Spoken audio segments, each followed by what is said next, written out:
Hi, KCD Lahore. Thank you so much for welcoming me here today. It's such an honor to form part of your community and to have the opportunity to participate in this beautiful and inclusive community event. Congratulations to all of the organizers, to the community as well, for creating such a wonderful place for people to learn, connect, and share. These events are so momentous and so fantastic to participate in, and it's just an absolute pleasure to be here. Also, many thanks to those of you who are joining my session today. It's titled Taking on the Challenges of Testing in the Modern CI/CD Pipeline. We're going to look at some different strategies and things that we can do to try to have better deployments. So 1 second, let me see if I can get my screen sharing going.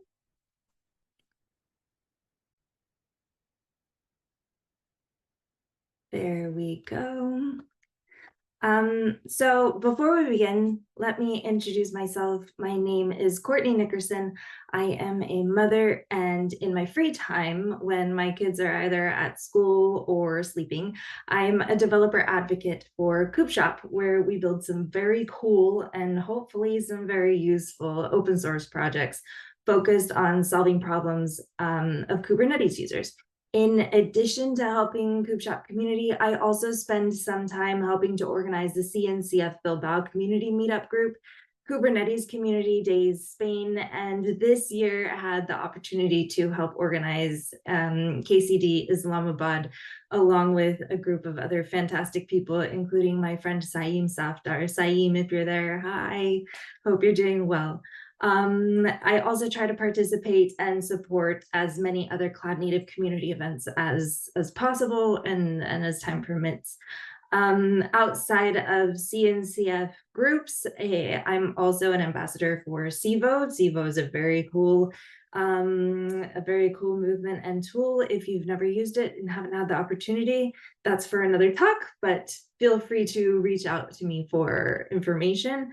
And I'm also a member of a newly formed DASA DevOps Platform Engineering Expert Panel. So I know there's a lot of movement around platform engineering within the CNCF, but there's a lot of movement around platform engineering in other spaces as well. So if you're interested in that topic, so am I. It'd be great to connect.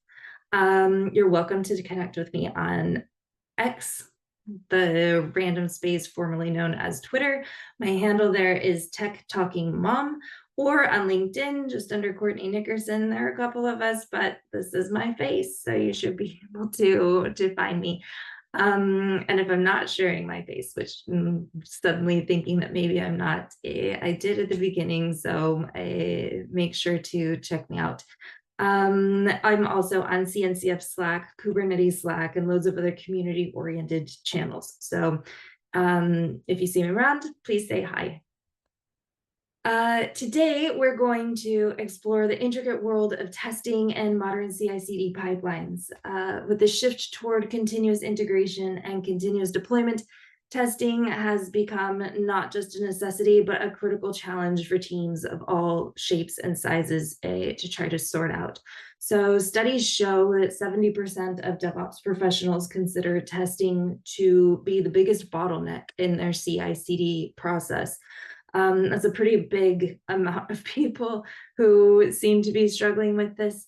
And so today our goal is to identify the challenges faced in creating a practice of continuous testing, discuss effective strategies to overcome them, and introduce you to open source tools like TestCube that can help streamline and enhance your testing processes.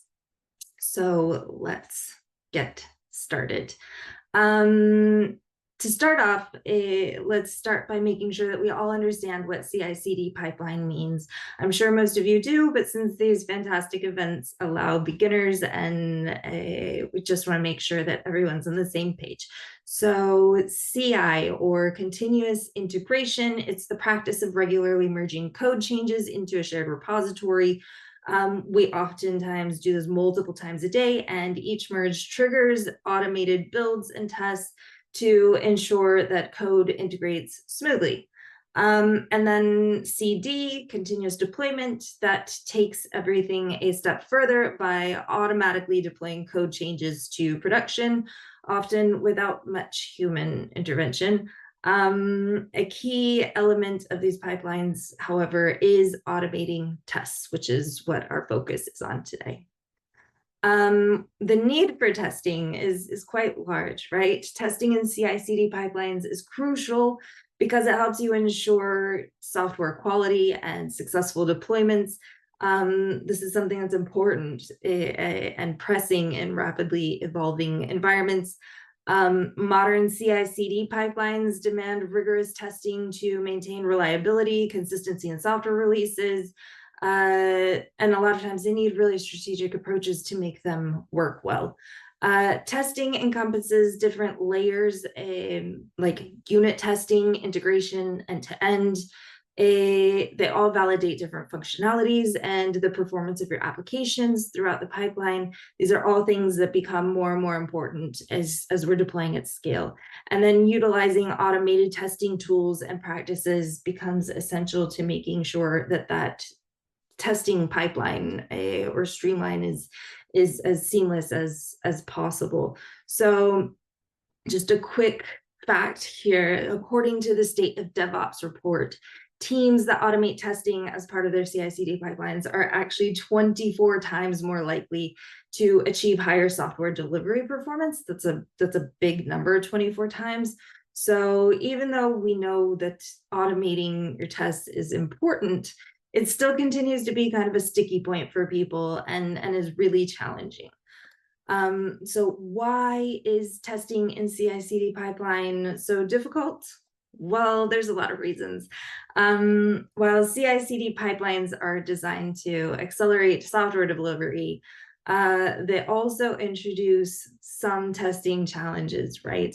One of the most pressing issues is the need for rapid feedback, shorter feedback loops. As release cycles shorten, the pressure to identify and fix bugs quickly drastically increases. And we see this all the time, right? Time to market and roll it out as quickly as possible. And that becomes really difficult to do when you're trying to test at scale. This is particularly challenging in environments where applications are built using microservices and cloud native architectures. And in these cases, the interindependencies become between services, can be super complex, making it very difficult to test effectively. Also, comprehensive testing is required not only for the application itself, but also for load, for performance, for the underlying infrastructure. So there's a lot of different components that are going on there that we need to be able to test efficiently. And that's not always easy to do at scale. Another interesting fact here, some data points just to ponder as we continue. A 2023 survey released that 56% of DevOps teams struggle to adequately test their microservices. They cite the complexity and the time constraints as the primary reasons, and the results are often a trade-off between speed and quality. And obviously that doesn't scale very well. So why is testing in a CI/CD pipeline so challenging? What are some of those challenges? Well, there's quite a few of them going on. But one of the things we need to keep in mind is that we all know we should be running tests. We should probably be running way more tests than what we are. When we build it, we should be running tests, right? We also know, however, that test orchestration has never been great. It's never been easy. It's never been fun. This isn't a super saucy, wonderful topic that people get really into. But even when we were working with less dynamic environments, that experience itself still wasn't really good. But research has also shown that pain on orchestrating tests increases 10 times when we're working with multiple microservices. And this pain obviously has an effect on everyone. It doesn't just affect your coders or your testers. It also affects your DevOps team. It affects your SREs. It affects everybody who's actually involved in getting something launched into production from the beginning to the end.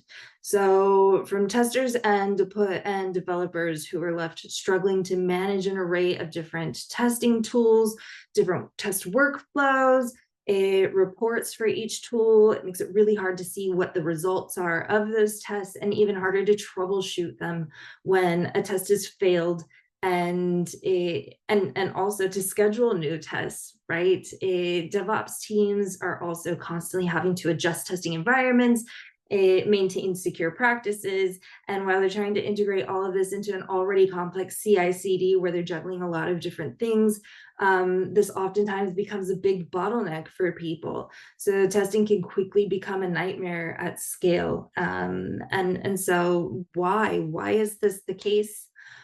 Well, it's because the large majority of testing frameworks and tools simply were not built with Kubernetes and multimodal microservices in mind, right? They were built thinking about testing one specific thing in a less dynamic environment. And at a much smaller scale. And so CI/CD pipelines, which we already defined, were built to scale the integration and the deployment of applications, but they are less than ideal of a solution for actually orchestrating and automating your tests, because that's also not what they were built for.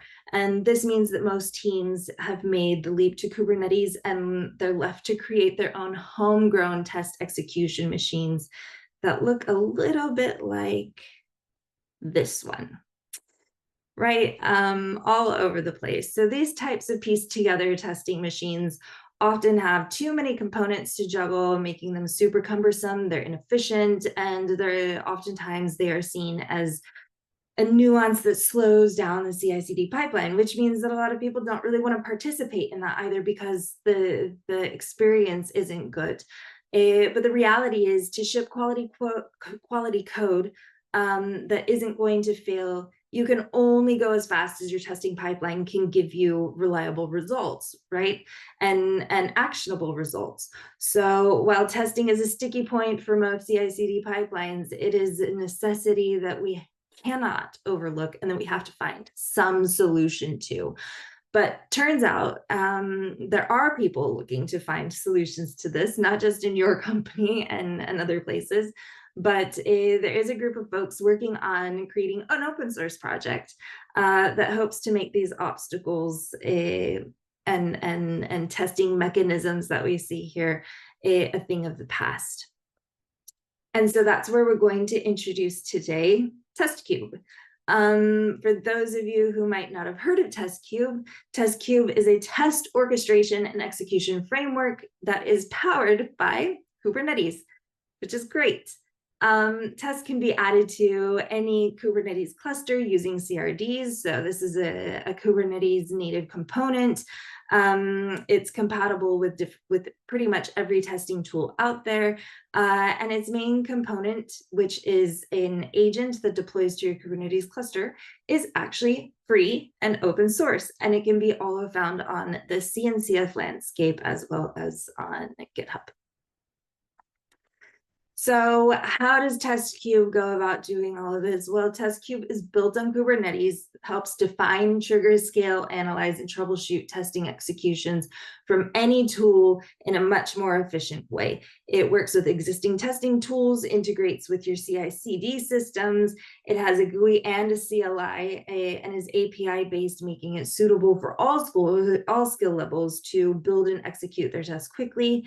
It offers a unified reporting, so you have a single pane of glass, whether you're running a Cypress test plus a Playwright test plus a K6 test for your load testing, and a handful of infrastructure tests. The truth is, you can run them all in TestCube. You're going to upload them into TestCube. You can run them all, and then you're going to see them all in the same place, which gives you a much deeper understanding of the testing process itself, a much better view for faster troubleshooting, and for analysis about what's going on in that pipeline.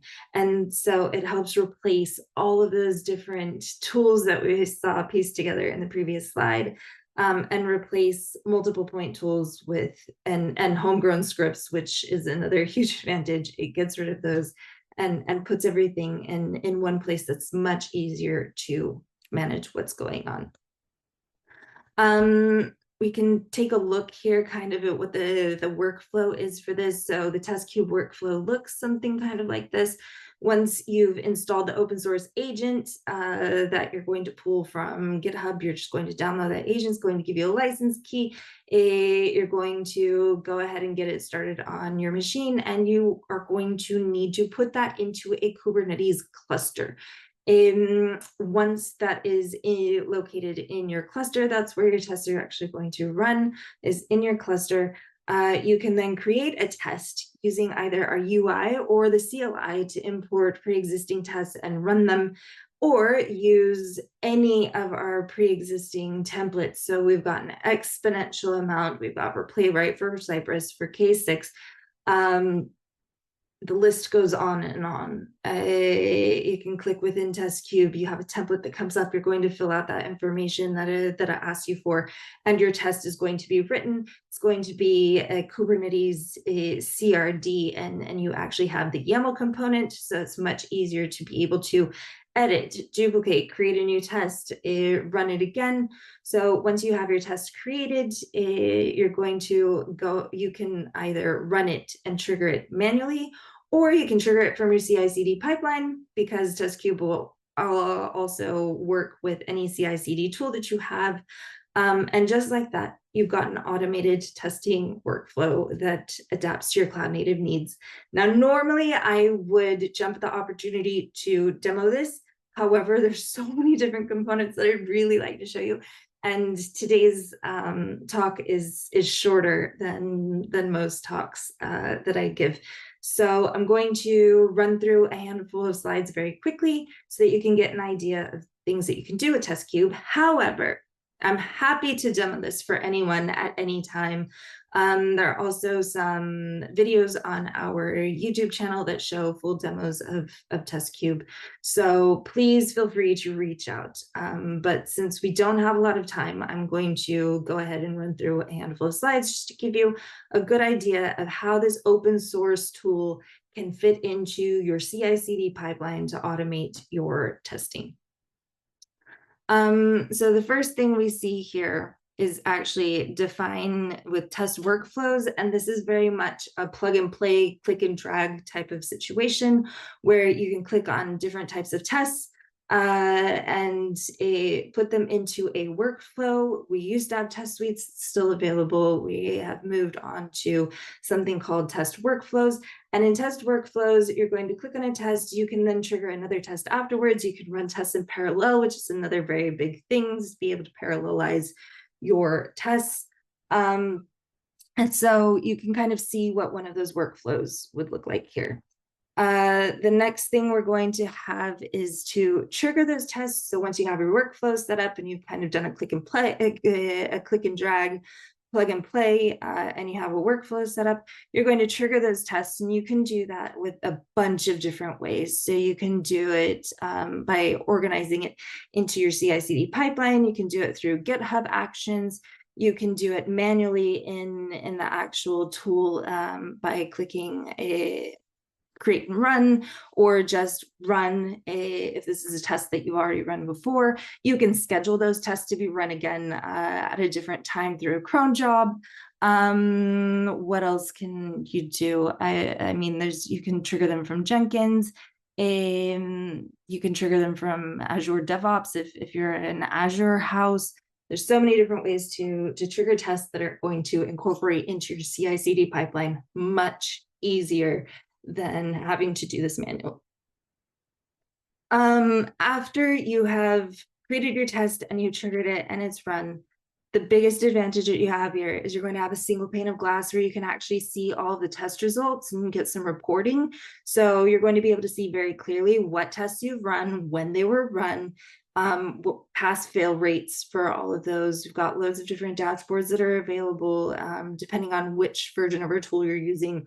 And so it just makes making informed decisions about your tests or troubleshooting above all a lot easier. Furthermore, we have centralized artifact and log access. Obviously, this is the troubleshooting point. So once you've run your test, you can automatically see the logs of that test in order to be able to troubleshoot. We help define, help you see what might need to be looked at. And so that cuts down the amount of time that you're sitting there trying to go through things. And especially if you're using 5 or 6 different testing tools and you're trying to run those tests more or less at the same time, and imagine 3 of them fail and you have to be in 3 different tools looking at 3 different logs to try to figure out what to do. TestCube cleans that up for you entirely. And once you've run the test, they are all in the same place. Those results are in the same place. You're going to click on each one and be able to look at those logs, export them, do what you need to do in order to troubleshoot that. So a big time saver there. And then also got a lot of global insights around your test results that are interesting for people to look at. DevOps teams, testers, and engineers all seem to love TestCube. There's a lot of different reasons for that. Some of those are, I'm sorry, my light is going crazy over here, but some of the reasons that people like them is because it eliminates a huge amount of work that people have to do. It makes troubleshooting much faster, just like what we were talking about. It integrates into a platform approach because you've got something that's much more available for your developers to be able to test when they're coding, your testers to be able to do a secondary test. Your DevOps team doesn't have anywhere near as many tools that they have to juggle to help people maintain those testing environments. It makes troubleshooting a lot easier for everyone.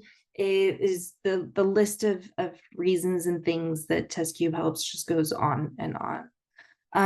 As I was saying before, we do have some demos online that you can look at if you're interested, or please reach out to me. I would be happy to jump on a call with anyone to give you a quick demo of TestCube or help you get the open source agent and a Kubernetes cluster set up at any point in time so that you can have a look at what TestCube can do for you. You can resource our open source agent either through GitHub. You have the link here on your screen now. It's also on the CNCF landscape, so please feel free to check us out there. We have a community Slack channel. I would love for people to jump into that Slack channel and ask any questions that you might have about this open source tool. Or you can find us at testcube.io for more information and for Learn pages. And that's it for today. Thank you so much for listening to me. I hope that this information has been helpful to you. Over time, I know that a lot of people have mentioned to me how difficult their testing pipeline actually is, and they found a lot of value in this open source tool. So since we're short on time, I'm going to bid you adieu. I hope everybody has a fantastic rest of this event, and wishing everybody the absolute best as we move into the end of this year. Thanks so much.